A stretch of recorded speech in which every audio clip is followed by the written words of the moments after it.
নজর রাখবো পরবর্তী সংবাদে। দপ্তরের উদাসীনতায় এক প্রকার মুখ থুবড়ে পড়েছে চিকিৎসা পরিষেবা, এমনটা জানা গেছে। আজ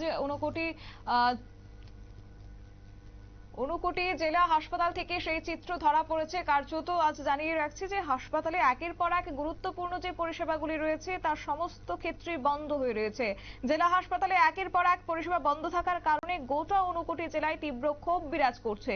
প্রায় এক বছর ধরে ঊনকোটি জেলা হাসপাতালের অক্সিজেন প্লান্ট বন্ধ হয়ে থাকলেও দপ্তর এক প্রকার উদাসীন। বন্ধ রয়েছে জেলা হাসপাতালের সিটি স্ক্যান পরিষেবা, প্রায়শই শিশু বিশেষজ্ঞ চিকিৎসক শূন্য থাকছে জেলা হাসপাতাল। বন্ধ রয়েছে জেনেরিক মেডিসিন কাউন্টার। গুরুত্বপূর্ণ ওয়ার্ডগুলিতে দীর্ঘদিন পর এসি মেশিন বসালেও সেগুলি চালুর কোনো উদ্যোগ নেই। সব মিলিয়ে খোদ জেলা হাসপাতালেই যেন অসুস্থ হয়ে রয়েছে।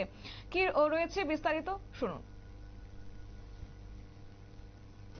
অক্সিজেন প্ল্যান্ট বিকল হওয়ার কারণটা হচ্ছে যে আমাদের যে অ্যানুয়াল মেনটেনেন্সটা একটা কোম্পানির সাথে ছিল, সেই কোম্পানির সাথে অলরেডি টাই আপটা শেষ হয়ে গেছে।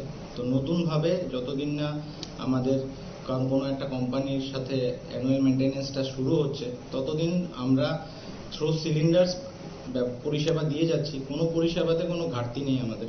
মানে এখানে এসে কেউ বলতে পারবে না যে কোনোভাবে অক্সিজেন পাইনি বা কোনো কিছু অক্সিজেনের জন্য কোনো পেশেন্টের কোনো ক্ষতি হয়েছে। আমরা যতটা পারি থ্রো সিলিন্ডার মেনটেন করে যাচ্ছি, কিন্তু ওই অক্সিজেন প্ল্যান্ট মেনটেন করার জন্য যেটা দরকার সেটা হচ্ছে একটা অ্যানুয়াল মেনটেনেন্স, যেটা থ্রো ডিএইচএস করবে। আমরা অলরেডি ডিএইচএসকে through PWD mechanical Kumarghat division already জমা দিয়ে দিয়েছে। তো সেটা অলরেডি প্রসেসিংয়ে চলছে। যখনই হয়ে যাবে তখনই আমরা এটা ফাংশনিং করতে শুরু। নিয়ার অ্যাবাউট 7-8 মাস ধরে বন্ধ আছে।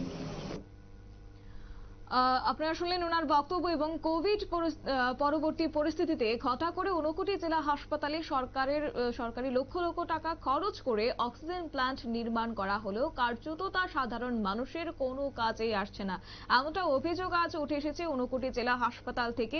এবং এই ব্যাপারে জেলা হাসপাতালের অক্সিজেন প্ল্যান্টে নিয়োজিত কর্মীকে জিজ্ঞাসা করা হলে তিনি কোনো ধরনের মন্তব্য করতে নারাজ। নিয়ে নিচ্ছি ছোট্ট একটি বিজ্ঞাপন বিরতি, সঙ্গে থাকুন।